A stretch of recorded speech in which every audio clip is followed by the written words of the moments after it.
시청자 여러분 안녕하십니까? 뉴스와이드 1부 시작합니다. 북한이 어젯밤 동해상으로 탄도미사일 한 발을 발사했습니다. 문재인 정부 출범 이후 벌써 7번째인데 이번에 발사한 미사일은 이전보다 좀 더 진전된 것으로 추정됩니다. 최형규 기자입니다. 북한이 어젯밤 11시 41분 동해상으로 탄도미사일을 기습 발사했습니다. 합동참모본부는 북한이 자강로 무평리 일대에서 탄도미사일 한 발을 발사했고 고도는 3,700km에 1,000여 킬로미터를 날아갔다고 밝혔습니다. 군 당국은 이 미사일이 지난 4일 발사한 화성 14형보다 진전된 대륙간 탄도미사일, 즉 ICBM으로 추정된다고 설명했습니다. 지난 4일 북한이 발사한 화성 14형은 최고 고도 약 2,800km에 900여 킬로미터를 날아갔습니다. 하지만 이번 미사일은 높이 900km에 거리도 100km 가까이 더 날아가 화성 14형보다 더 긴 사거리를 가진 것으로 보입니다. 북한의 이번 미사일 발사는 지난 화성 14형 발사 이후 24일 만으로 이번 정부 출범 이후 벌써 7번째입니다. 특히 북한이 중국과 가까운 자강도에서 탄도미사일을 발사한 것은 이번이 처음입니다. 또 자정이 다 된 늦은 시각에 미사일을 발사한 것도 이례적입니다. 언제 어디서든 ICBM을 쏠 수 있다는 능력을 과시한 게 아니냐는 평가도 나옵니다. 군 당국은 미군과 함께 미사일의 정확한 정보를 분석하고 있습니다. MBN 뉴스 최영규입니다. 북한은 이번에도 고도를 높여서 사거리를 줄이는 고각 발사 방식을 취했는데요. 정상 발사를 하면 북한에서 약 9,000km 정도 떨어진 LA는 물론 미국 본토 상당 부분이 타격권에 들어온다는 분석입니다. 오지혜 기자입니다. 북한은 통상 미사일을 80도 가까이 세워서 고각 발사하는 만큼 관심은 45도 안팎의 정상 각도로 쏠 때 실제 사거리입니다. 전문가들은 탄두 무게에 따라 다르지만 9,000에서 10,000km 정도로 내다봤습니다. 북한에서 알래스카, 하와이는 물론 9,100km 정도 떨어진 LA 등 미국 서부까지 닿는다는 겁니다. 지난 4일 발사한 화성 14형의 예상 사거리 7,000에서 8,000km보다 2,000km 이상 늘어났다는 분석입니다. 특히 이 미사일을 북한 원산에서 쏜다면 시카고와 같은 미국 북동부 지역도 사정권에 포함되는데 미 본토 상당 부분 타격이 예상됩니다. 탄두 소형화나 대기권 재진입 등 기술적 요인의 의문은 여전하지만 사거리만 놓고 보면 분명히 위협적이라는 평가가 나오는 이유입니다. MBN 뉴스 오지혜입니다. 북한의 미사일 발사 소식에 청와대는 밤사이 긴박하게 움직였습니다. 문재인 대통령은 한미 연합 무력 시위를 전개하고 경북 성주에 사드 발사대 4기를 추가 배치하라고 긴급 제시했습니다. 취재기자 연결해서 자세한 소식 알아봅니다. 윤범기 기자. 네, 청와대입니다. 청와대가 NSC를 즉각적으로 소집했죠. 네, 그렇습니다. 문재인 대통령은 어젯밤 11시 50분쯤 정의용 국가안보실장으로부터 북한의 미사일 발사 사실을 보고받고 새벽 1시 NSC 전체회의 소집을 긴급 지시했습니다. 문 대통령은 1시간 동안 진행된 NSC 전체회의에서 다음 4가지 사항을 지시했는데요. 먼저 북한의 전략적 도발에 대한 대응 조치로 한미연합 탄도미사일 발사 등 보다 강력한 무력 시위를 전개할 것을 지시했습니다. 그리고 사드 잔여 발사대의 추가 배치를 포함해 한미 간 전략적 억제력 강화 방안을 즉시 협의할 것도 요청했는데요. 이와 관련해 국방부는 지난 4월 경북 성주에 사드 1개 부대를 구성하는 발사대 6기 중 발사대 2기와 X밴드 레이더를 배치하고 나머지 발사대 4기는 외관 미군 기지에 보관해 왔습니다. 셋째로 유엔 안보리 소집을 긴급 요청해 강력한 대북 제재안을 마련할 것과 넷째로 북한의 추가 도발에 대한 대북 경계태세 강화를 지시했습니다. 오늘 오전 10시 30분에는 북한 미사일 발사에 대한 청와대의 브리핑이 있을 예정입니다. 문재인 대통령이 즉각적으로 지시한 한미의 무력 시위 어떻게 전개됐습니까? 네, 문 대통령의 지시에 따라 한미 합참의장도 긴급 전화 통화를 통해 대응 방안을 협의했는데요. 이어 오늘 오전 5시 45분에 동해안에서 두 번째 한미연합 미사일 사격 훈련을 실시했습니다. 오늘 사격에선 한국군의 현무 2와 미8군의 지대지 탄도 미사일이 발사돼 표적에 정확히 명중했습니다. 유선 시 김정은 등 북한의 지휘부를 정밀 타격하는 한미연합전력의 대응 능력을 재차 확인했다고 군은 밝혔는데요. 이번 한미연합 미사일 사격은 북한의 미사일 도발 후 약 6시간 만에 이뤄진 겁니다. 군은 북한의 어떠한 도발도 용납하지 않고 도발 시 즉각 응징하겠다는 한미동맹의 강력한 의지를 보여주었다고 이번 무력 시위의 의미를 설명했습니다. 지금까지 청와대에서 MBN 뉴스 윤범기입니다. 북한의 이번 대륙간 탄도미사일 발사에 한미 군 수뇌부는 과거와 달리 공개적으로 대북 군사행동 가능성을 언급했습니다. 북한에 대한 강경한 후속 대책이 나올 가능성이 크다는 분석입니다. 이어서 정수정 기자입니다. 이순진 합동참모본부 의장과 조 덤포드 미 합참의장, 해리 해리스 미 태평양 사령관은 오늘 새벽 전화통화를 가졌습니다. 북한의 미사일 도발에 대해 북한의 군사 행동을 취하는 문제를 논의했습니다. 미 합참은 성명에서 전화통화에서 덤포드와 해리스는 한미동맹에 대한 철통 같은 약속을 표현했다고 밝혔습니다. 또 3명의 군 수뇌부는 군사적 대응 옵션도 논의했다고 전했습니다. 한미양국이 북한의 도발에 직접 군사 옵션을 사용하는 방안까지 논의한 것은 이번이 처음입니다. 앞서 지난 4일 북한이 화성 14형 미사일 발사 시험에 성공했을 때도 양국은 평화적 해결 방안을 추구한다고 밝혔습니다. 하지만 북한에 대한 강경론이 최근 다시 힘을 얻기 시작하면서 이번 미사일 발사를 상당히 심각하게 받아들이며 북한에 대한 강경한 대응이 나올 수 있다는 점을 보여줬습니다. 벌써 일각에서는 트럼프 미 행정부가 북한을 위협하고 북한도 물러서지 않으면서 한반도 위기가 오는 것 아니냐는 관측도 나오고 있습니다. MBN 뉴스 정수정입니다. 어제가 문재인 대통령과 기업인 간담회 둘째 날이었는데요. 참석한 기업인들의 표정은 첫날 호프 미팅 때와 비교했을 때 경직돼 있었습니다. 이상은 기자가 보도합니다. 어제 간담회는 청와대 본관 로비와 인왕실에서 진행됐습니다. 전날처럼 상춘제 뜰에서 진행하려 했지만 궂은 날씨 때문에 장소가 바뀐 겁니다.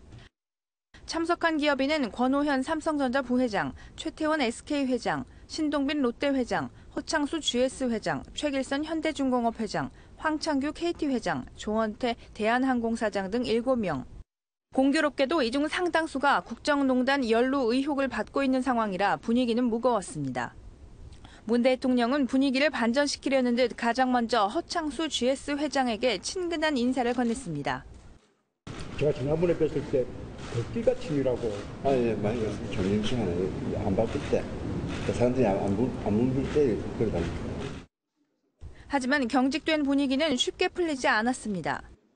청와대 관계자에 따르면 롯데 신동빈 회장은 간담회 직전까지 국정농단 관련 재판을 받은 탓에 피로가 풀리지 않은 듯 긴장한 표정을 보였고 다른 참석자들도 다소 위축된 모습을 보인 것으로 전해졌습니다. 이런 가운데 국정농단에 연루되지 않은 현대중공업 최길선 회장은 조선업의 어려운 상황에 대해 하고 싶은 말을 유일하게 토로했다는 분석입니다. MBN 뉴스 이상은입니다. 신고리 원전 5, 6호기의 운명을 결정할 공론화위원회가 출범 직후부터 오락가락하고 있습니다. 문재인 대통령은 위원회의 판단을 100% 따르겠다고 했는데 막상 공론화위원회는 자신들은 최종 판단이 아니라 권고라고 하면서 서로 책임을 떠넘기는 듯한 모양새입니다. 최은미 기자입니다. 논란에 불을 지핀 건 공론화위원회의 브리핑이었습니다. 결정이라기보다는 저희가 어떤 결정은 내리지 않을 거고요. 권고사항 정도로 마무리될 것 같습니다. 위원회의 찬반 결정을 따르겠다고 밝힌 청와대는 난감해졌고 대변인이 직접 나서서 기존 입장을 재확인했습니다. 공론화위원회가 어떤 방법을 통하든 어떤 과정을 통하든 사실상의 결론에 이르러서 그것을 제출하면 대통령과 정부는 법적, 정치적 책임을 지고 그 결과에 따르겠다는 것입니다. 김지영 공론화위원장도 보도자료를 내고 위원회 방향이 당초와 달라진 건 없다며 혼선으로 비춰져 유감이라고 밝혔습니다. 뒤늦게 수습했지만 각계에서 우려의 목소리가 나오고 있습니다. 공론화위원회가 얼마나 졸속으로 구성되었는지를 보여주는 단면입니다. 이 때문에 공론화위원회가 아니라 국회가 논의의 장이 돼야 한다는 주장도 힘을 얻고 있습니다. MBN 뉴스 최은미입니다. 최저임금 인상에 성공한 정부 여당이 이번에는 근로시간 단축에 팔을 걷어붙이고 있습니다. 근로시간을 줄이면 새로운 일자리가 늘어날 거라는 건데 야당에서는 당장 도입하면 부작용이 클 거라면서 여전히 부정적입니다. 안보란 기자입니다. 대선 후보 시절 근로시간 단축을 약속한 문재인 대통령. 주 52시간의 법정 노동시간을 준수하고 휴가를 제대로 사용하기만 해도 새로운 일자리 50만 개가 만들어집니다. 정부와 여당이 최저임금 인상과 함께 근로시간 단축도 고삐를 쥐고 있습니다. 주 7일 최대 근로시간을 68시간에서 52시간으로 16시간 줄이는 내용의 근로기준법 일부 개정안을 오는 31일 환경노동위원회 소회의를 열고 심의한다고 밝혔습니다. 하지만 야당의 반응은 시큰둥합니다. 근로시간을 줄여야 한다는 방향엔 동의하지만 부작용을 줄일 방안을 깊이 고민해야 한다며 여당의 속도전에 부정적인 입장입니다. 자유한국당 환노위 간사인 이미자 의원은 기업에는 인력 보충 문제, 근로자에게는 임금 감소 문제에 대한 지원책이 필요하다며 유예기간을 가지고 심각하게 고민해야 한다고 주장했습니다. 휴일 근로할증률이나 탄력 근로제 확대 등 세부 쟁점 사항도 여야가 팽팽히 맞서는 상황입니다. 지난 3월 근로시간 단축에 원칙적으로 합의한 여야지만 목표 지점까지 가는 길이 순탄치만은 않을 것으로 보입니다. MBN 뉴스 안보라입니다. 담뱃값 인하 법안을 제출한 자유한국당이 문매를 맞고 있습니다. 포퓰리즘이라는 비난은 점잖은 편이고 제2의 국정농단이라는 소리까지 듣고 있습니다. 이런 상태라면 담뱃값 인하 법안이 국회를 통과하기는 어려워 보입니다. 길기범 기자입니다. 자유한국당의 담뱃값 인하 법안이 정치권의 맹폭을 받고 있습니다. 세금으로 국민을 우롱한다는 것은 박근혜 정권과 하나도 다를 것 없는 제2의 국정농단이다. 정부가 추진 중인 부자 증세와 똑같은 포퓰리즘이라는 비난도 터져나옵니다. 민주당과 자유한국당이 포퓰리즘 경쟁을 하면서 마치 치킨 게임을 하고 있어서 국민은 좌우 포퓰리즘 충돌로 현기증을 느끼고 있습니다. 정확한 추계도 없이 즉흥적으로 증세를 말하고 자유한국당은 포퓰리스트가 되어 자신들이 올려놓은 담뱃값을 무작정 다시 인하하겠다는 당 내부에서조차 성급한 결정이었다는 쓴소리가 나오고 있습니다. 서민 정세로 기착된 잘못된 정책적 판단에 대해서는 이제 솔직하게 자기 고백하는 진정성과 책임 있는 자세를 보여줘야만이 담뱃값 인하 정책의 당위성을 확보할. 한국당을 제외한 모든 정당이 반대한다면 담뱃값 인하 법안이 국회를 통과할 가능성은 희박합니다. 하지만 홍준표 자유한국당 대표의 한 측근 의원은 문재인 대통령 역시 담뱃값 인하를 주장했고 서민 부담을 줄여주자는 법안에 반대할 명분은 없을 거라고 반박해 정면 돌파할 의지를 굽히지 않았습니다. 세법 개정안과 더불어 담뱃값 인하 법안까지 여야의 기싸움도 더욱 치열해질 전망입니다. MBN 뉴스 길기범입니다. 정세균 국회의장 취임 이후 크게 주목받은 것 중 하나가 바로 비정규직이었던 국회 청소노동자의 정규직 전환이었는데요. 하지만 문의만 바뀌었을 뿐 처우가 일부 악화하면서 오히려 불만이 커지고 있습니다. 박준우 기자가 취재했습니다. 우윤근 국회 사무총장이 국회 청소노동자들의 직접 고용을 축하하며 큰절을 올립니다. 문재인 정부의 출범 전이었던 만큼 207명에 달했던 이들의 정규직 전환은 세간에 큰 관심을 끌었습니다. 청소 근로자 직접 고용 20대 국회 성과로 꼽을 수 있겠습니다. 비정규직 문제 해소 노력은 일회성 성과에서 그칠 게 아니라 하지만 7개월이 지난 지금까지도 이들은 아직까지 비정규직 신분입니다. 소속이 용역업체에서 국회로 바뀌었을 뿐 당장 달라진 건 별로 없습니다. 약속한 무기계약직 전환은 2년 후에나 가능합니다. 처음부터 무기계약으로 국회 사무처 무기계약으로 채용을 한다면 다시 또 공개 채용이라는 절차를 거쳐야 되는데 그러면 탈락자가 발생할 수 있는 가능성이 있어서 처우가 나아진 게 없다는 불만의 목소리도 큽니다. 작업 신발도 안 나오고 또 이제 직역이 됐다면 이제 그게 아직 예산이 안 됐다 하지만 이제 우리가 다 밀고된 청소 도구는 해줘야 되잖아요. 그것이 아직 안 돼 있고. 정년도 5년이나 줄은 데다 연간 16일이었던 연차도 절반 이하로 확 깎였기 때문입니다. 애초 제공되던 식권도 끊겼고 근무 환경 개선 역시 요원합니다. 청소 물품을 보관하는 탕비실로 가보겠습니다. 평소에는 잠깐씩 여기서 휴식을 취하기도 하는데 성인 남성이 이렇게 두 팔을 다 펼치지 못할 정도로 비좁습니다. 현장에서 저희들이 체감하기에는 아직도 조금 부족하다 그런 이제 얘기를 많이 하죠. 사실 저희가 이 근골격계 질환이 많다 보니까 병가자들이 많아요. 그래서 좀 인원이 충원이 돼서. MBN 뉴스 박준우입니다. 법원에서 재판을 받고 있는 박근혜 전 대통령은 건강상의 문제로 몇 차례 법정에 나오지 못한 적이 있었죠. 발가락 통증이 심해져서 어제는 재판을 마치고 곧장 병원을 찾았다고 합니다. 노태영 기자가 보도합니다. 평소보다 일찍 재판을 마친 박근혜 전 대통령이 향한 곳은 구치소가 아닌 법원 인근 병원이었습니다. 줄곧 왼쪽 네 번째 발가락 통증을 호소하던 박 전 대통령이 진료를 받기 위해 외부 병원을 찾은 겁니다. 발가락에서 시작된 부상이 최근 발등까지 부어오르는 등 증세가 악화됐기 때문인 것으로 전해졌습니다. 서울구치소는 담당 의사의 소견에 따라 보다 정확한 진단을 받아야 할 필요성을 인정해 박 전 대통령의 외진을 결정했습니다. 내내 환자용 수의를 입고 재판을 받던 김기춘 전 청와대 비서실장도 지병인 심장병에 악화돼 외진을 받은 사례가 있습니다. 앞서 박 전 대통령은 지난 10일부터 세 차례에 걸쳐 발가락 부상 때문에 재판에 불출석했습니다. 이후 다시 재판에 출석한 지난 14일에는 다리를 절뚝이는 등 거동이 불편한 모습을 보이기도 했습니다. MBN 뉴스 노태현입니다. 그제 조윤선 전 문화체육관광부 장관의 블랙리스트 관련 일부 무죄 판결과 석방을 둘러싸고 여전히 말들이 많습니다. 다음 주는 돼야 양측이 최종 결정을 내리겠지만 일단 모두 항소를 기정사실화하는 모습입니다. 이혁근 기자입니다.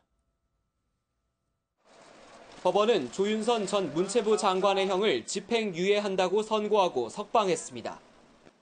특히 블랙리스트와 관련해서는 작성도, 지시도, 보고도 받지 않았다며 증거 부족을 근거로 무죄를 선언했습니다. 국회에서 위증한 혐의만 유죄가 나온 겁니다. 징역 6년을 구형했던 특검으로선 납득하기 힘든 부분입니다. 특검 관계자는 아직 항소 결정은 내리지 않았다며 다음 주에 판결문을 받아 분석부터 해보겠다고 말을 아꼈습니다. 하지만 항소는 이미 예정된 수순입니다. 앞으로 특검이 항소할 것 같은데 2심 재판도 어떻게 준비하실 거세요? 네, 재판에 성실히 끝까지 임하겠습니다. 감사합니다.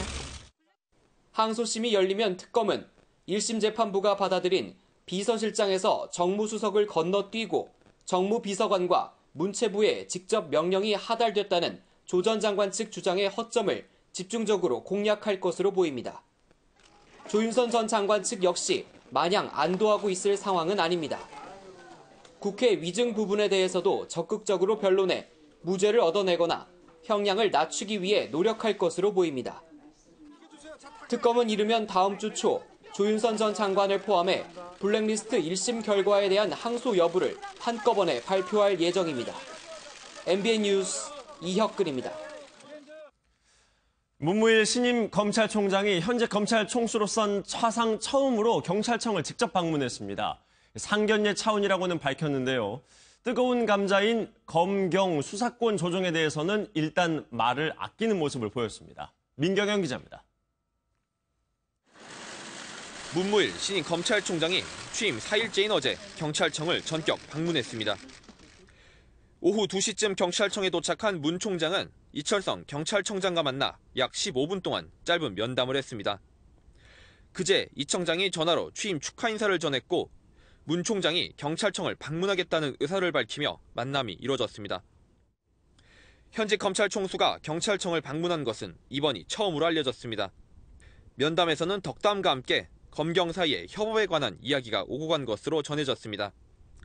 이후 문 총장은 취재진과 만나 상견례 차원에서 방문했다며 이 청장이 온화하고 합리적이었다고 말했습니다.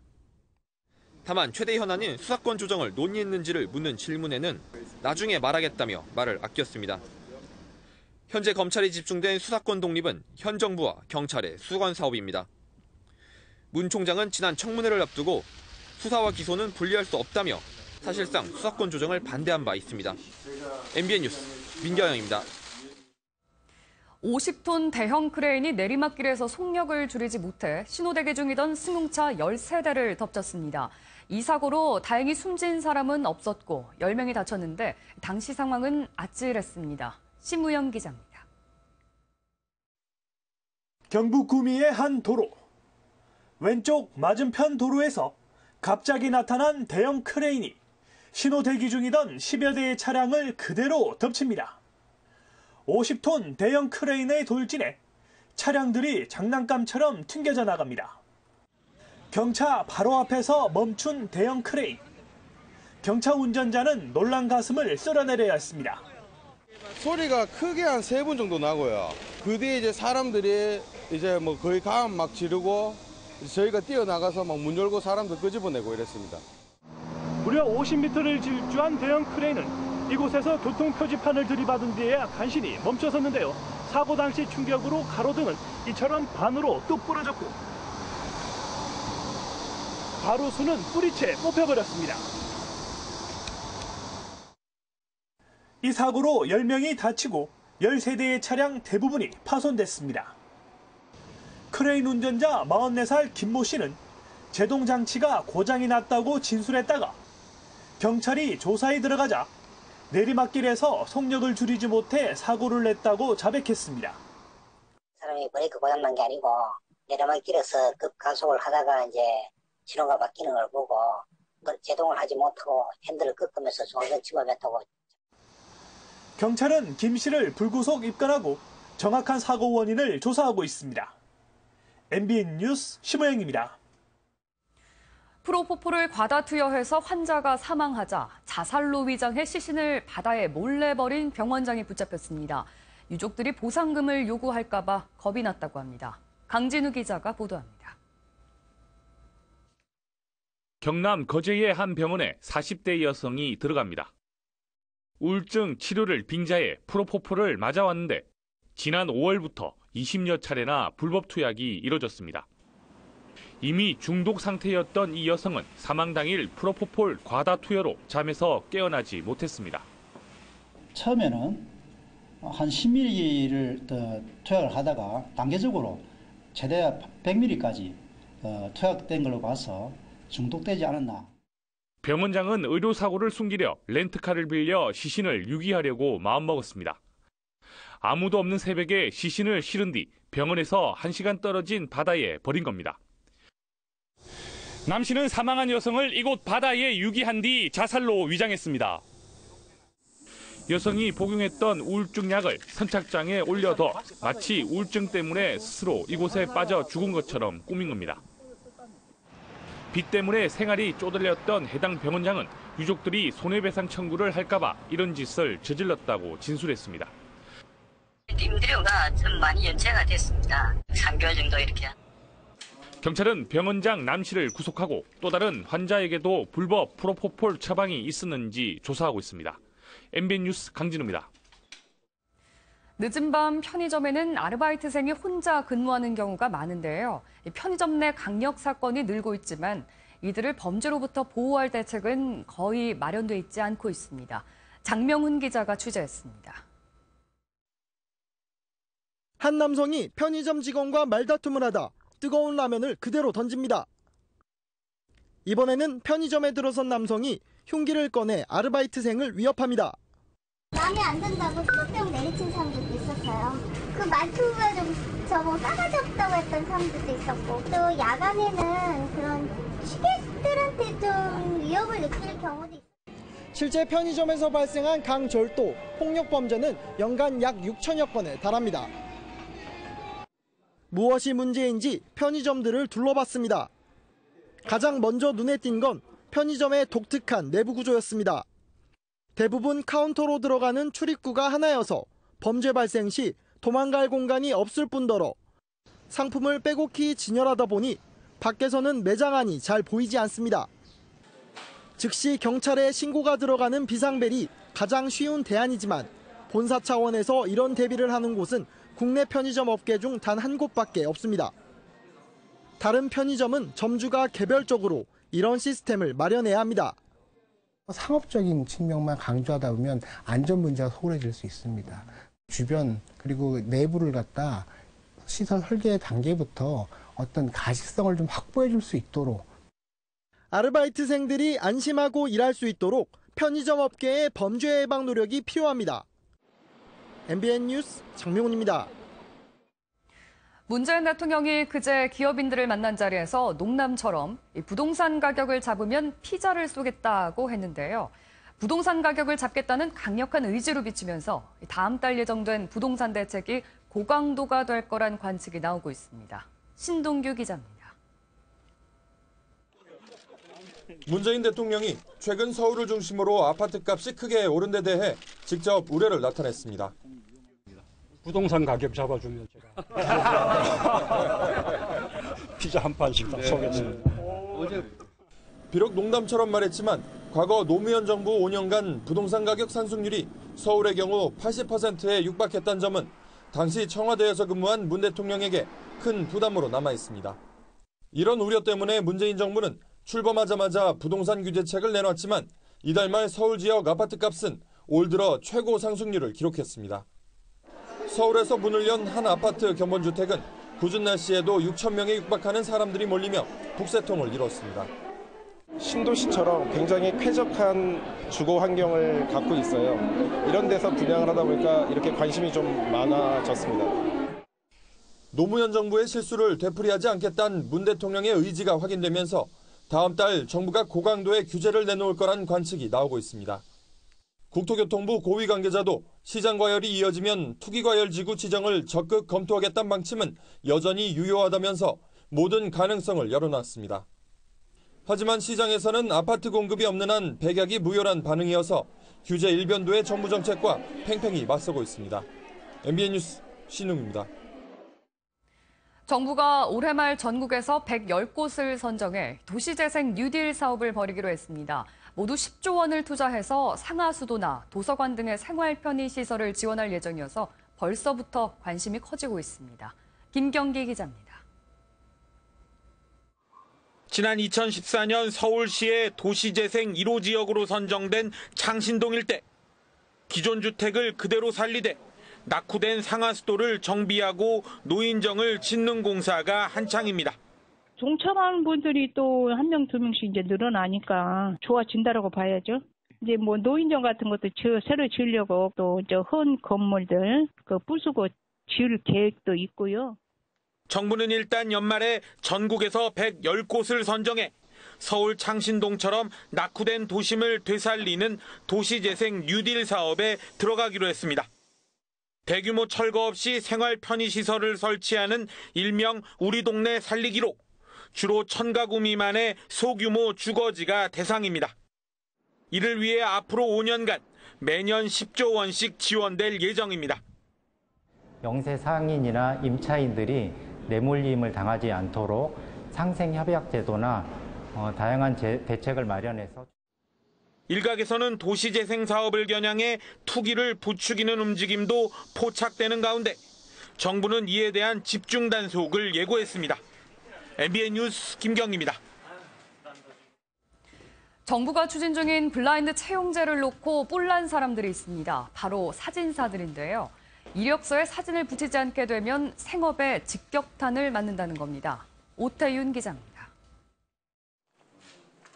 문재인 대통령의 하반기 블라인드 채용 시행 방침에 취업 준비생들은 대체로 환영하는 입장입니다. 혈연 지연 이런 식으로 우리나라에 문제가 됐던 점들이 어떤적으로 어떻게 좀 바뀌는 데 도움이 되지 않을까. 하지만 뜻하지 않게 유탄을 맞는 사람들도 있습니다. 24년째 사진관을 운영하는 신건정 씨는 이런 채용 방침이 알려진 뒤 사진관을 찾는 발길이 뚝 끊겼다고 이야기합니다.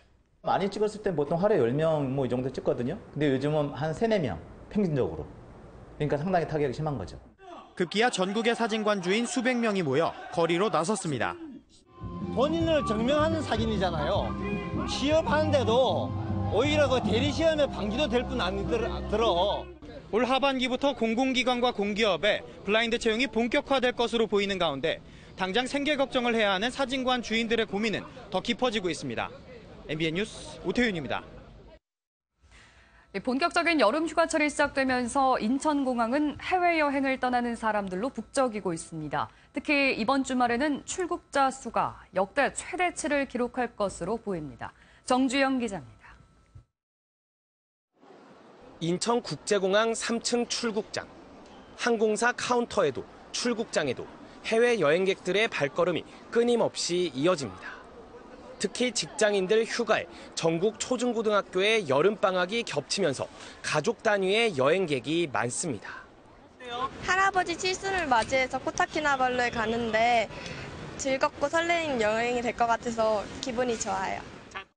인천공항 출국자는 어제 10만 명을 넘은 데 이어 오늘은 역대 최대 인파를 기록할 것으로 예상됩니다. 인천공항은 평소보다 이른 오전 6시부터 4개 출국장의 문을 활짝 열고 있는데요.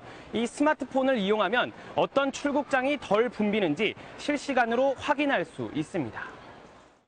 공항 측은 비행기를 제 시간에 타려면 최소 3시간 전에 공항에 도착해달라고 당부했습니다. 편안하고 안전한 공항 운영을 위해서 약 600여 명의 추가 특별 근무 인원을 증원하여 고객의 불편을 최소화하고 있습니다. 올여름 휴가철에는 해외여행이 크게 늘면서 684만 명이 인천공항을 드나들 것으로 예상됩니다. MBN 뉴스 정주영입니다. 혼자 사는 여성의 집에 몰래 알아낸 현관 비밀번호를 누르고 침입한 30대 남성이 경찰에 붙잡혔습니다. 그런데 붙잡고 보니 같은 원룸에 사는 남성이었다고 하는데요. 비밀번호를 알아낸 방법이 기상천외했습니다. 안진우 기자입니다. 혼자 사는 28살 여성 김모 씨의 원룸에 괴한이 침입한 건 지난 18일 저녁. 자신의 집인 양 현관문 비밀번호를 누르고 침입했는데 집에 있던 김 씨와 마주치자 그대로 달아났습니다. 곧바로 신고를 받은 경찰이 출동했는데 원룸 앞 계단에서 담뱃갑 하나가 발견됐습니다. 담뱃갑은 테이프로 계단 바닥에 단단히 고정돼 있었습니다. 담뱃갑에서 지문을 채취한 경찰은 같은 원룸에 사는 38살 양모 씨를 붙잡았습니다.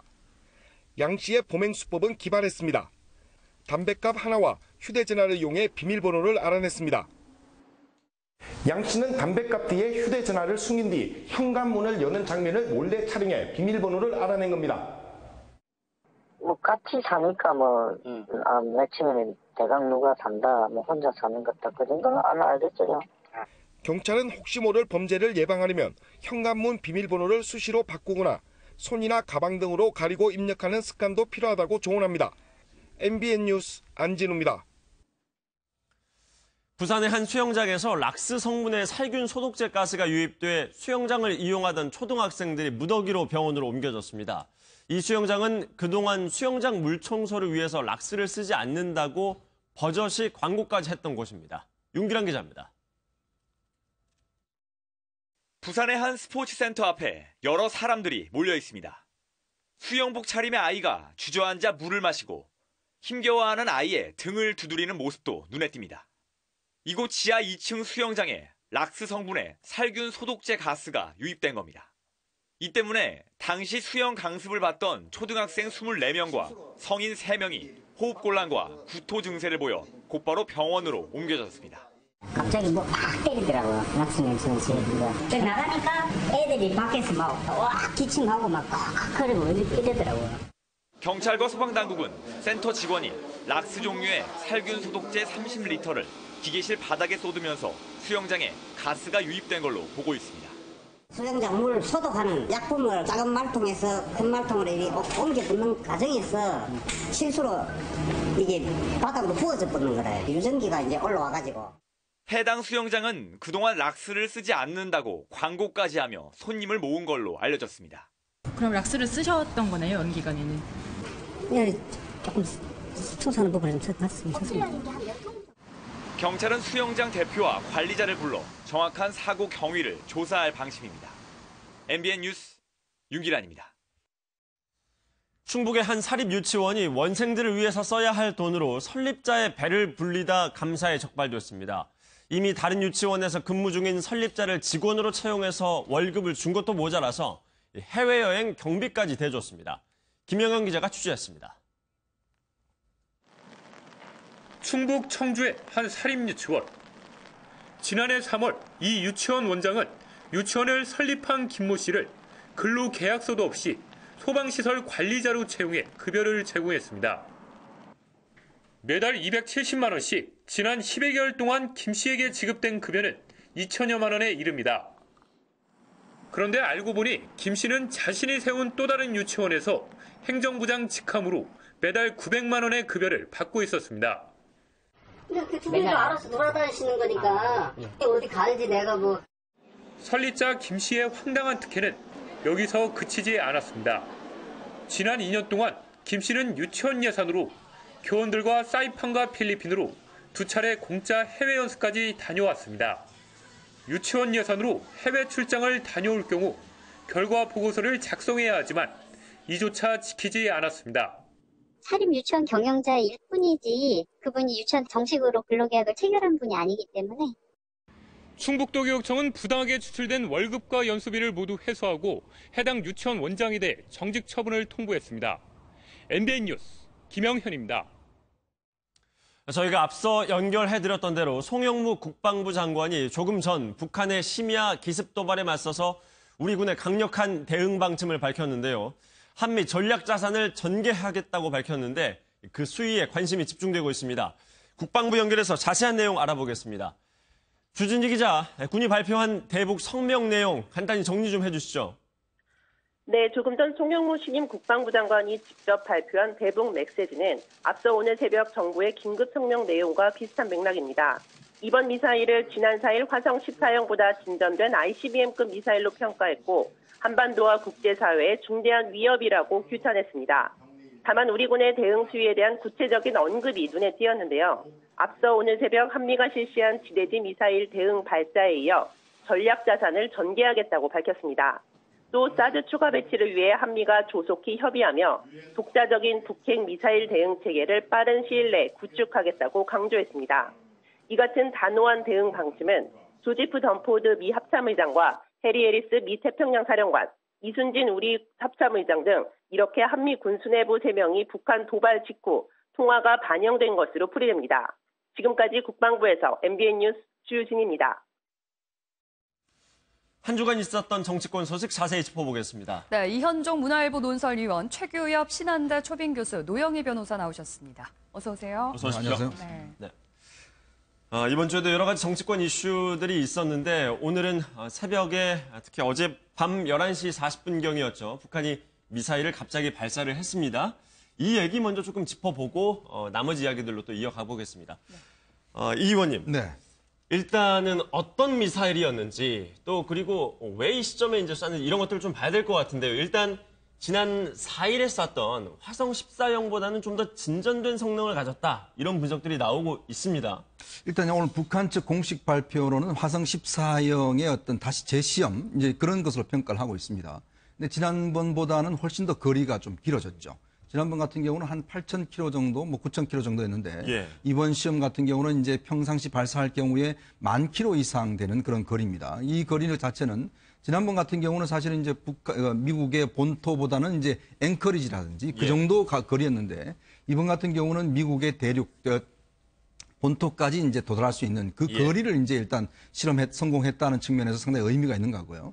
그리고 지금 사실 이번에 발사 장소가 지난번 같은 경우는 평북 구성이었습니다. 근데 이번에는 자강도에서 발사를 했거든요. 네. 그러니까 자강도에서는 사실 처음으로 이제 발사를 한 겁니다. 자강도라는 거는 뭐 북한과 중국의 접경 지역. 그렇습니다. 그러니까 그 산악지대고 사실 북한과 중국의 접경지대이기 때문에 또 내륙 이쪽 끝이지 않습니까? 네. 그거 자체는 보면 일단 여러 가지 의미가 있는 것 같습니다. 즉 이제 북한이 더 이 ICBM급을 어떤 이제 평북 구성이나 어떤 한 특정 장소가 아니라 여러 군데에서도 발사할 수 있다는 그 가능성을 일단 보여줬다라고 보여지거든요. 네. 즉 앞으로 예를 들어서 이것이만 실전 배치될 경우에 자강도라든지 양강도 이쪽에도 배치될 수 있다는 가능성을 보여준 것이고 또 하나는 중국 측을 좀 겨냥했다는 측면도 있을 것 같습니다. 왜냐하면 이번에 같은 경우는 사실 중국과 접경해 있기 때문에 중국 측에도 상당히 좀 자극적인 측면들이 있거든요. 아마 이번 발사로서 김정은이 중국 측에도 보내는 메시지가 충분히 있을 것이다. 이렇게 해석을 할 수 있을 것 같습니다. 네. 예, 특히 북중 접경 지역인 자강도가 선정이 된 점에서는 중국을 향한 메시지도 좀 있을 거라는 분석이신데요.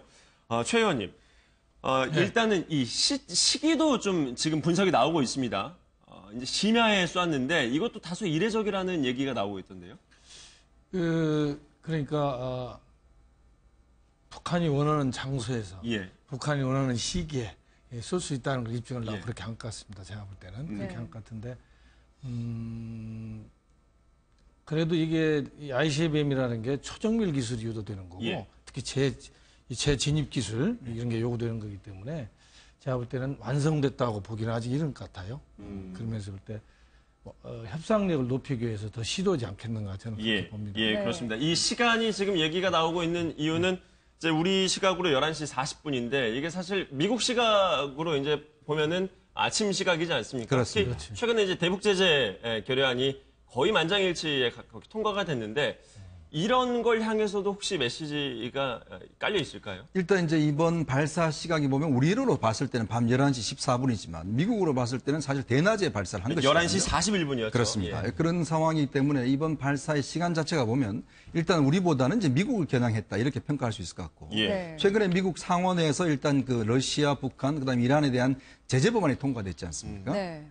그 제재 법안에 대한 어떤 대응적 성격을 충분히 갖고 있는 것 같습니다. 이 법안이 일단 통과될 경우에 미국에 대한 북한에 대한 원유 수출이라든지 이런 것들이 상당히 제재를 받을 수가 있거든요. 그것도 러시아를 또 겨냥했던 그런 법안입니다. 그러니까 그런 측면을 봤을 때는 일단 이번에 김정은이 정확히 이제 그 미국을 겨냥해서 사실 발사 시간 자체도 일단 가져간 것 같고 그리고 이제 오늘 북한 발표를 보면 언제 어느 때든지 이제 발사할 수 있다.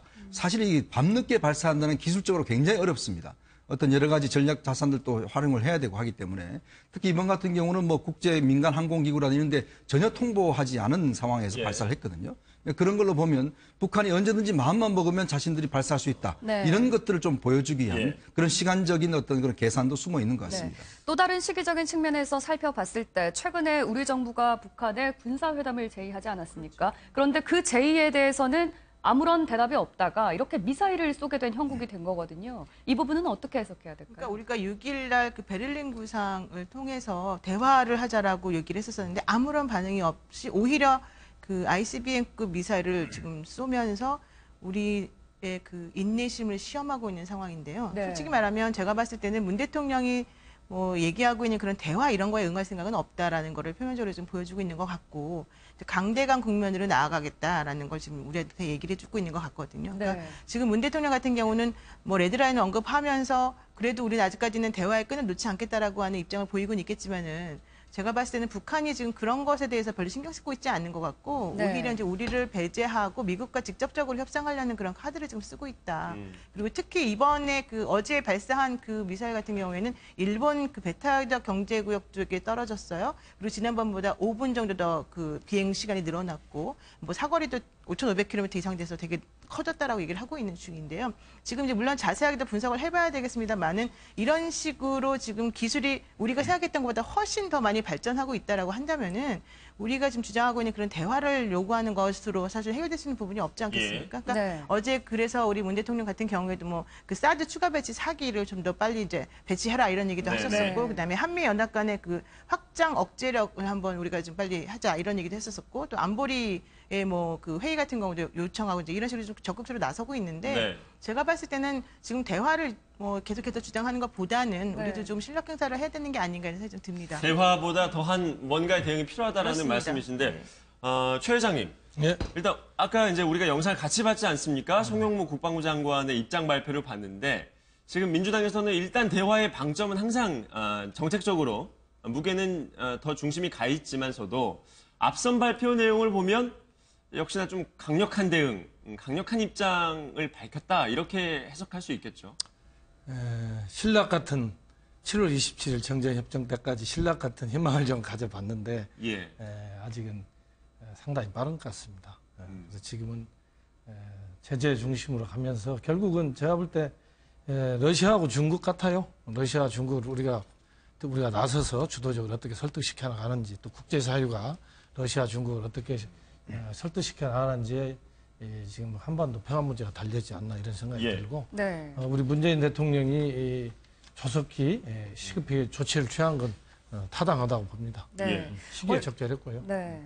이 사드의 내기를 추가 배치하는 게 사실은 연내에 힘들 거다 이런 전망이 있었는데 북한이 이런 식으로 미사일을 발사하다 보니까 우리 정부도 좀 더 강경하게 이제 나와야겠다. 이런 수순으로 해석해도 될까요? 저희? 일단 어제 청와대에서 이제 전략적 환경 평가를 하겠다고 이제 네. 발표를 했었죠. 네. 근데 이 환경 평가를 하게 될 경우는 뭐 길게는 1년 정도 이상 걸립니다. 이제 그런 측면을 봤을 때는 지금 현재 이제 원래 사드가 6기가 한 세트입니다. 네. 레이더를 포함해서. 근데 현재 지금 이제 배치되어 있는 성주에 배치되어 있는 것은 이제 2기가 배치되어 있고 4기는 지금 외관 미군 기지에 보관이 되어 있는 상황이거든요. 자, 그런 상황에서 일단 지금 오늘 문재인 대통령이 어제 NSC에서 사드 배치를 조속히 협의하라고 한 것은 저는 상당히 의미 있는 그런 이야기라고 봅니다. 왜냐하면 지금 현재 환경평가 작업들이 이제 하자는 그런 상황에서 일단 4기를 일단 조속히 배치하라는 것은 아마 어제의 발사 자체가 상당히 영향을 미친 것 같습니다.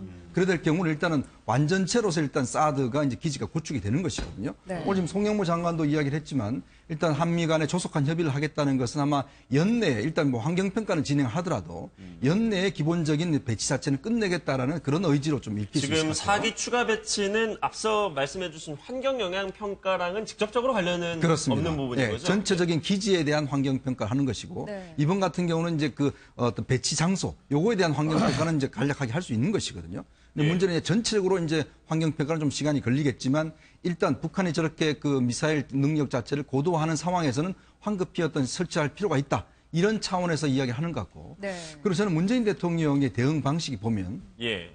지난번 같은 경우도 이제 독일 출장하기 전에 한미 연합 훈련을 지시를 했지 않습니까? 네. 오늘 또 마찬가지로 바로 이제 그 NSC를 1시에 소집하고 오늘 새벽 5시부터 동해에서 한미 연합 훈련이 이제 전개가 됐습니다. 네. 그런 걸로 보면 말로는 이제 하지 않겠다는 것이거든요. 그건 뭐냐면 기존의 우리 대통령들의 대응은 보면 그냥 북한에 대해서 이제 메시지를 던지는 그런 대응이었는데 예. 이번 문재인 대통령 같은 경우는 이제 발사 이후에 바로 한미 연합 훈련을 지금 계속적으로 전개하고 있지 않습니까? 그러면서 볼 때는 더 이상 말로는 하지 않겠다. 예. 즉 우리의 훈련은 훈련으로 대응을 하겠다. 이런 강경한 입장을 이제 보이고 있는 것 사실 같습니다. 최근 일부에서는 이 미국과 중국 사이에서 굉장히 이 사드 배치를 두고 애매한 태도를 문재인 정부가 취하는 게 나중에 굉장히 독이 될 수도 있다 이런 지적이 나오지 않습니까?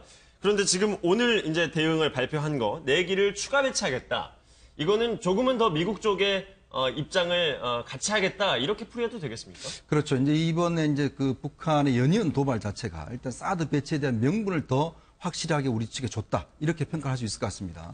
특히 지금 이제 그 유엔 차원에서 북한 제재에 대한 그 결의안이 올라가 있는데 이게 지금 사실은 러시아의 반대와 지금 중국의 소극적 입장으로 해서 이제 채택이 안 되고 있는 상황이거든요. 예. 근데 그런 상황으로 볼 때는 지금 우리가 대응할 수 있는 카드 자체는 일단 뭐 사드의 조기 배치밖에 없다라는 측면으로 일단 명분이 쌓여지는 것 같고 그런 네. 측면을 봤을 때는 상당히 중국을 좀 설득할 수 있는 카드가 되지 않을까 이제 그런 좀 예상도 해보고 그렇지만 이제 지금 유엔 차원의 결의안은 저는 조금은 어려울 가능성이 있습니다. 이게 왜 그러냐면 지금 미국에서 러시아에 대한 제재 법안을 지금 이제 상원 통과를 했고 대통령 지금 사인을 앞두고 있거든요. 그런 측면을 봤을 때는 러시아가 이번 발사에 대해서도 굉장히 부정적인 입장을 나타내고 있어요. 그리고 이 결의안에 대해서 마찬가지고.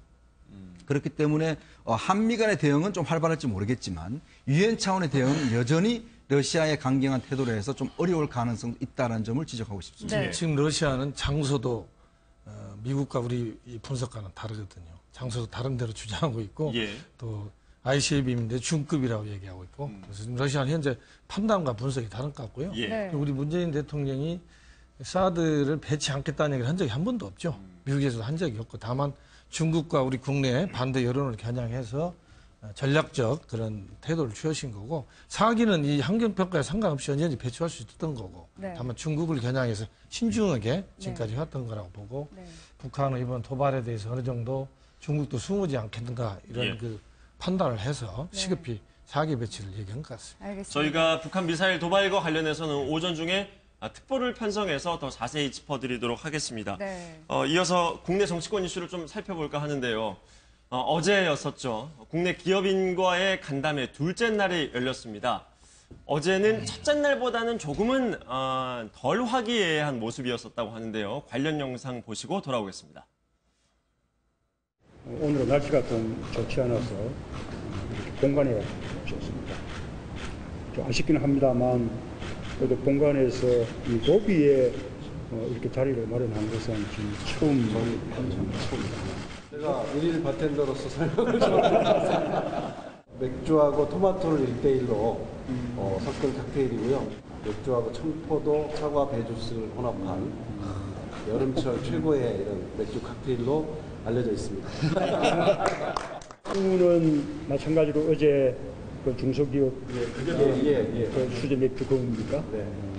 예, 황태가 추운 겨울에 어렵다 녹았다 하면서 완성이 되잖아요. 그래서 우리가 살아가는 게 어렵지만 그러한 과정을 통해서 새로운 화합을 했으면 좋겠다는 의미로 황태를 주제로 했습니다. 하나씩 한번 드셔도 한번 보십시다. 예. 오늘 정갈이 7일을 예, 고맙습니다. 자, 지금 화면에서 봤을 때 가장 눈에 띄는 점은 이제 1차 간담회 때와 비교했을 때 자켓을 다 입고 있는 거거든요. 그것과 또 더불어서 시간도 1차 간담회 때보다는 한 30분 정도 좀 당겨졌다, 좀 줄어들었다 이런 얘기도 좀 나오고 있습니다. 분위기가 달랐던 이유가 있을까요? 뭐 아무래도 이제 야외에서 하는 것보다 실내에서 하는 것 때문이기도 하고 또 본관 로비라고 하는 장소 자체가 주는 또 약간 묵직함이나 무게감이 있기 때문에 그러기도 하는데 어제 또 초청되었던 그 재벌 기업 총수들은 실질적으로는 이 국정농단 사태와 관련해서 다들 지금 재판과 연루되어 있는 사실 분들이어서 아마도 그런 점들이 또 조금 더 이런 그 상황에서 좀 어색함을 더 만들어내지 않았을까 생각이 듭니다. 네. 그러니까 롯데 신동빈 회장 같은 경우에도 어제 재판 마치고 곧바로 막 달려가는 상황이었거든요. 점심도 못 먹었다면서요? 네, 점심도 못 먹고. 그러니까 상당히 이제 급박하게 어쨌든 간에 본인이 이제 참석을 하기 위해서 열심히 간 건데 네. 재판 마치고 곧바로 가는 그 과정 속에서 어떤 생각을 솔직히 했겠습니까? 뭐 내가 대통령하고 뭐 재미있는 얘기를 나누겠다 이런 생각으로 가지는 않았을 거 아니겠어요? 그렇다면 현재 지금 어제 오신 분들이 예를 들면 뭐 SK라던가 삼성이라던가 롯데라던가 뭐 현대라던가 KT라던가 대한항공 모든 사람들이 사실은 다 이 사건과 관련되는 분들이라고 볼 수밖에 없기 때문에 아마 서로 겉으로 나누는 말은 되게 단순하고 뭐 좀 뭐 약간 허심탄회한 말일 가능성이 있겠지만은 실제 그 속뜻은 좀 약간 다들 좀 어렵고 무겁고 그랬을 것 같습니다. 일부러 1, 2차를 기업들을 순위를 그렇게 나눈 건 아니었잖아요. 그렇죠. 일단 뭐 재계 순위에 따라서 이제 네. 홀짝수로 이렇게 나눴지 네. 않습니까? 아마 공교롭게도 그런데 이렇게 됐네요. 공교롭게도 사실은 어제 같은 경우는 이제 참석했던 그 재벌 총수들이나 이제 재벌 회장들 같은 경우는 이제 이번 여러 가지 재판과 또 사연이 계신 분들이 꽤 많습니다. 아무래도 예. 삼성이 아무래도 네. 권오현 부회장이 왔는데 삼성이 최근에 뭐 실적이 많이 좋았지 않습니까? 네. 그런 측면에서 문재인 대통령이 뭐 실적에 대해서 참 좋다고 이야기를 하지만 사실 네. 권오현 부회장 입장에서 봤을 때는 뭐 우습기만 할 수 없는 상황이지 않습니까? 지금 이재용 부회장이 재판을 받고 있고 또 이건희 회장도 지금 병상에 계시고 여러 가지 어려움을 겪고 있기 때문에 특히 또 신동민 회장 같은 경우는 뭐 재판 받다 달려오시기도 하고 예. 또 허창수 회장 같은 경우는 지금 문재인 대통령과 이제 그 고등학교 동문이긴 하지만 또 정경련 회장을 맡아서 지난번 국정농단 사태 때 이제 여러 가지 또 이 단체들 지원했던 네. 이런 네. 부분에 대한 좀 껄끄러운 측면이 있기 때문에 아무래도 이제 전날과는 조금 분위기는 달라진 것 같습니다. 근데 전반적인 이 재벌 총수들과의 이제 회담 자체는 아무래도 형식 면에서 상당히 예전이었던 형식을 좀 파괴했다라는 그런 측면에서 상당히 좀 여러 긍정적인 측면이 있는 것 같습니다. 네. 그렇지만 또 분명히 이야기하려고 하는 메시지는 분명히 있었다. 예. 즉 오뚜기를 초청하고 그다음에 수제 맥주를 하고 뭐 등등 그다음에 그 전에 증세라든지 또 뭐 이런 입장들 비정규직 이야기를 한 걸 보면 결국은 이제 제기업들 향해서 문재인 대통령이 하고자 하는 이야기는 뭐 분명한 것이었다. 네. 이렇게 평가할 수 있을 것 같습니다. 1차 간담회에서는 기업들이 이런 점이 어렵다, 우리는 이런 점을 힘들어하고 있다 이렇게 허심탄회하게 얘기를 했는데 2차 간담회에서는 그러면 어떤 얘기들이 좀 나왔던 건가요? 제가 볼 때는 2차 간담회에서도 허심탄회하게 얘기를 다 한 걸로 알고 있고요. 우리 문재인 대통령이 각계각층을 이렇게 만나는 방식을 보면 첫째가 권위주의 완전 타파입니다. 그렇게 해서 소통을 할 수 있는 분위기를 만들고 그다음에 상대방의 고통과 애로사항을 중심으로 놓고 얘기를 하면서 감동을 주는 것 같아요. 그래서 이번에도 정용진 그룹 회장도 허심탄회한 소통이 좋았다고 그러고 권오준 포스코 회장도 각 그룹의 애로사항을 일일이 파악해가지고 이렇게 대화를 나누는 모습이 감동을 주었다. 이런 것들이 소통을 하는데 큰 도움이 됐을 것 같고요. 그러면서도 자기 철학과 소신은 또 확실히 얘기해내고 이런 게 있는 것 같은데 다만 이 재판 중인 이런 그 재벌들이 있었는데 너무 짝수 홀수로 이번에 나눴잖아요. 네. 네. 너무 짝수 홀수로 나누지 말고 그런 걸 좀 배려해서 네. 재판 중인 분들만 예. 많이 오지 않게 하고 했으면 더 분위기가 좋았지 않았나. 네. 좀 기계적인 방식이지 않았나 조금 예. 지적하고 싶습니다. 그래요. 어제 네. 뭐 롯데 같은 경우에는 그러지. 재판 때문에 정신이 없어서 점심도 못 먹고 왔잖아요. 식사도 못 하고 왔었다고 하는데 청와대 실무진이 조금 그건 기계적이었던 것 같아요. 그렇습니다. 저희 뭐 재판과 관련한 얘기를 조금 한 가지 해보자면 박근혜 전 대통령이 구치소 밖으로 외출을 했다고 하는데 그게 발가락 통증 때문이었다고 해요. 노 변호사님, 이게 구치소 밖으로 원래 이렇게 치료를 위해서는 얼마든지 나갈 수 있는 겁니까? 그러니까 원칙적으로는 이제 구치소 내에 있는 그런 의무과장들이 먼저 처음에 진료를 하시고요. 그분들 판단하기에 외부에 나가서 진료를 받는 것이 필요하다라고 생각이 되면 그분들의 허락하에 이제 외부 진료를 받을 수 있습니다. 그래서 박근혜 전 대통령이 지난번에 왼쪽 발가락 부상 때문에 재판도 못 나오는 상황이었었는데 이제 그 이후에 재판부에서 그래도 나와라 해서 나오지 않았습니까? 근데 그게 아마 이제 조금 더 부어서 좀 매우 통증이 심하다라고 그 얘기를 했던 것 같아요. 그래서 그 구치소에 있는 의무과장이 외부 진료가 필요하다라고 이제 허락을 했던 것 같고, 김기춘 전 실장 같은 경우에도 심장에 이제 스텐트를 많이 박았다고 했는데 그분들이 몸이 아프기 때문에 외부 진료가 필요하다라고 해서 지난번에 외부 진료를 받았던 그런 경험이 있거든요. 그런데 보통 보면은 이런 이제 거물급 정치인들이 재판을 받을 때 기업인도 마찬가지고요. 중간에 이제 아픈 경우가 많지 않습니까? 그렇죠. 이번에도 박 전 대통령도 아파서 사실 재판에 불참하게 된 경우가 몇 번 있었는데 일부에서는 왜 이렇게 많이들 아픈지 뭐 이런 말씀을 하시는 분들도 있어요. 근데 원래 조금 고령들이시잖아요. 그 거물급 그런 인사들 같은 경우에는. 게다가 그분들이 또 원래 생활했던 환경하고 이 구치소 환경이 너무 달라지기 때문에 또 더 아픈 것도 있고, 또 제가 보기에는 심리적인 부분도 분명히 있는 것 같고, 또 외부 진료를 허용하는 기준이 사실은 일반 범죄자들에 비해서는 조금 더 이렇게 완화되어 있는 그런 측면도 사실 좀 있는 것 같아요. 그러니까 다른 수감자들이 예를 들어서 나 아픕니다, 좀 밖에 나가서 진료받게 해주세요라고 하면은 허락해주지 않을 정도의 수준이라도 이제 이분들이 아프다 그러면 혹시라도 어떻게 될지 몰라가지고 또 좀 약간 허용해주는 그런 분위기도 사실은 있거든요. 그러니까 아마도 이제 그런 여러 가지 것들이 복합된 것 같고, 특히 박근혜 전 대통령 재판부에서는 박근혜 전 대통령이 지난번에 재판받다가 고개를 떨구고 잠깐 이렇게 좀 쉬는 그런 모습도 있었었고, 계속해서 아프다는 여러 가지 얘기를 했었기 때문에 그거를 계속해서 무시하기는 어렵죠. 예, 그렇기 때문에 아마도 구치소에서도 특별 관리를 했던 것 같고, 그래서 지난번에 도상훈련 같은 것도 많이 하고, 그래서 서울성모병원으로 이제 옮기는 그런 것도 하지 않았습니까? 네. 아마 이제 조금 더 배려가 있었던 건 아닌가 생각이 들긴 합니다. 네, 며칠 전에는 이제 그 블랙리스트 사건 당사자들의 재판 결과도 나왔었고요. 박근혜 전 대통령이 이런 식으로 아파서 병원을 오가는 상황이 된다면 이런 부분들이 재판 결과에도 영향을 줄 수 있을까요? 일단 뭐 재판 결과보다는 지금 현재 재판이 이제 10월 16일까지 1심이 끝나야 되지 않습니까? 네. 1심 이제 만료 기한인데 아마 이제 대통령이 어떤 결과가 나올지 아직까지 뭐 정확히 모르겠습니다만은 일단 지금 재판이 지금 일주일에 4번씩 진행이 되고 있거든요. 네. 매주 수요일만 제외하고 지금 뭐 강행군을 하고 있습니다.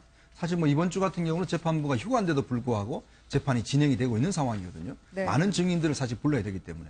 근데 문제는 저렇게 이제 통증 자체가 심해지고 할 경우에는 이제 재판 자체를 잘 나오지 못할 가능성도 있습니다. 만약에 굉장히 심각한 병이라면 이제 구속 집행정지라든지 네. 그런 걸 통해서 외부 의료기관에서 치료를 받는 이런 식으로 할 수는 있거든요. 근데 지금까지 현장을 봐서는 뭐 그렇게 재판 자체를 지금 진행 못할 만큼의 그런 악화된 것은 아닌 것 같고. 근데 문제는 이제 저거 자체가 이제 지속될 경우는 재판을 전체로 진행하기는 상당히 재판부가 어려움이 있을 겁니다. 근데 그런 측면을 봤을 때는 아마 혹여나 저게 또 이제 어떤 변호인 측의 이제 전략일 수도 있는 것이고.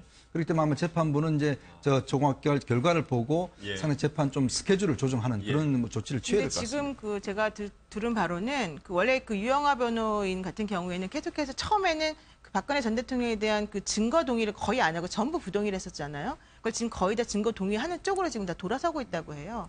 그러니까 아마도 이제 좀 빨리 끝내서 그냥 좀 정리하려는 그런 마음도 있고 좀 재판에 협조하려는 그런 태도도 좀 보이고 있습니다. 예, 그래요. 저희가 준비한 시간이 뭐 많이 남지는 않았는데요. 마지막으로 짧게 이 국회 이야기로 좀 짚고 넘어가겠습니다. 담배세에 대한 논란이 또 일고 있는데요.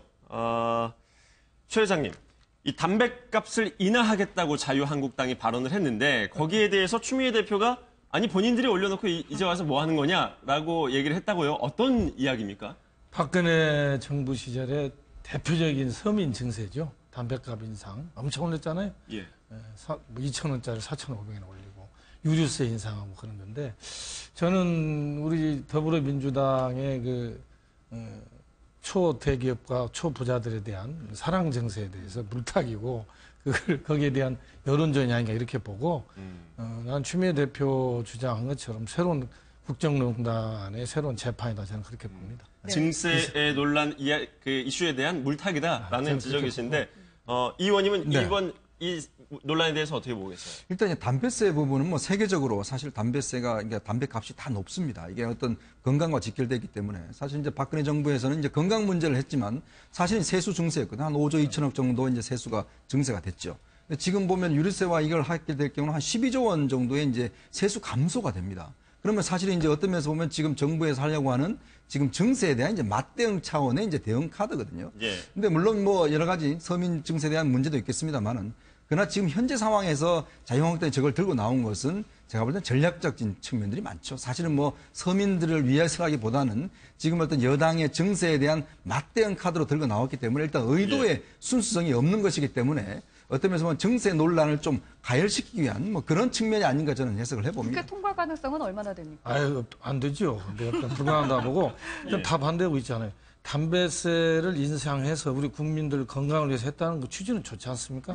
저도 뭐 우리 학생들 토론을 붙여봤는데 그 흡연율이 줄어든다면 그렇게 하자는 여론이 많던데 중요한 건 담배세 인상에서 들어온 예산을 가지고 흡연을 할 수 있도록 하는 다양한 조치 예산을 편성했어야 되는데 대단히 적어요. 그래서 그런 부분은 나는 우리 새로운 정부에서 시정할 필요가 있다고 봅니다. 네, 알겠습니다. 알겠습니다. 오늘 저희가 준비한 시간은 여기까지입니다. 말씀 고맙습니다. 네, 감사합니다. 들었습니다. 주말인 오늘 충청과 남부지방에 장맛비가 내리다가 밤에는 대부분 그치겠습니다. 네, 기상센터 연결해서 날씨 알아보겠습니다. 조수연 캐스터 전해주시죠. 네, 밤사이 충청과 경북에 많은 비가 내렸습니다. 주말인 오늘도 수도권을 제외한 전국 곳곳에 오락가락 비가 내리겠는데요. 예상되는 비의 양은 5에서 40mm 정도가 되겠고요. 낮에 충청도에서 비가 그치기 시작해 밤에는 대부분 그치겠습니다. 한낮에는 30도 안팎의 더위가 이어지겠습니다. 오늘 서울의 낮 기온 30도로 어제보다 3도 정도 높겠고 폭염특보가 내려진 광주는 32도까지 오르겠습니다. 휴일인 내일도 곳곳에 비 소식이 있겠는데요. 내일 낮까지 중북부는 장맛비가 내리겠고 오후부터 밤 사이에는 충청과 남부 내륙을 중심으로 소나기가 지나겠습니다. 경북에 내려졌던 호우특보는 지금 해제가 됐고 강원 영동과 충청을 중심으로 약하게 비가 이어지고 있습니다. 오늘 서울과 경기는 하늘이 흐리겠고 강원과 충청은 비가 내리다가 낮에 그치겠습니다. 남부지방은 밤까지 비가 이어지겠고요. 전남과 제주도는 폭염특보가 내려진 가운데 낮 동안 후텁지근하겠습니다. 오늘 낮 최고 기온은 서울이 30도, 대전이 31도, 창원 30도까지 오르겠습니다. 다음 주 초반에도 전국에 비가 내리겠습니다. 날씨였습니다. 뉴스와이드 마치겠습니다. 시청해주신 여러분 고맙습니다.